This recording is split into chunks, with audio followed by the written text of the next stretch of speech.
Big secret for black and white photographers. It should not be a secret for any black and white photographer, but anybody looking to get into black and white photography. I have 4 or 5 sample images below that are from this lens, the Voigtlander 58mm f1.4 Nocton, which is incredible, made like a tank, the best value lens that is out there. It is a manual focus lens, but it is also CPU contacted, so you can use it in any mode. Manual, program mode, aperture priority, shutter priority. Microcontrast. I've had a few people ignorantly tell me that they could actually add microcontrast in Photoshop or Lightroom. No, you can't. No, you can't. Oh, yeah, we can. No, you can't. No. Microcontrast is actual information. Okay? Cannot be added in post. If the information is not on the digital negative to begin with, let's just say, for example, there are some people out there that love to, and I see why they do it. I mean, they'll shoot JPEGs. Okay?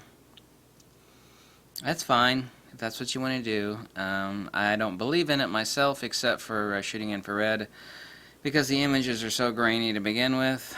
But that's no big deal. It's infrared photography. Gotta have the information there to begin with.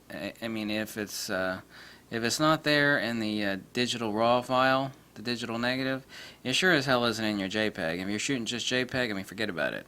But it's not there in anything. You know, it has to be there to begin. Just check the links below and see what the hell people refer to. What people refer to as Zeiss pop, you know, the pop of a Zeiss lens.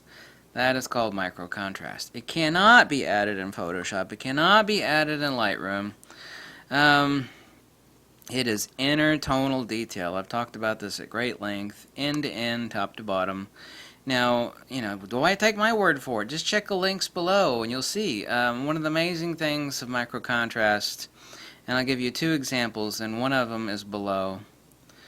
Check the puppy dog too below. It looks like the puppy dog is about ready to jump off the screen because the intertonal information there is incredible.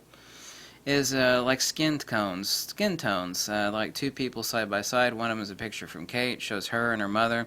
They both have slightly different skin tones. That doesn't really register much, if at all, on most lenses. And if you're going to do black and white photography, getting that is, I mean, it really adds to the depth of the image.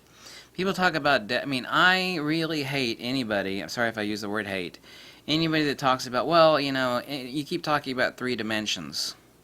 You know, it's a 2-dimensional image. Yeah, well, you know what, moron? So is a hologram. A hologram is also a 2-dimensional image, but it pops off of the page for a reason. It's a friggin' hologram. It uses a phase disparity to create an image on a holographic positive. You know what a hologram is? You know, that's a 2-dimensional image. You know, photography is not holography, but the same principle applies.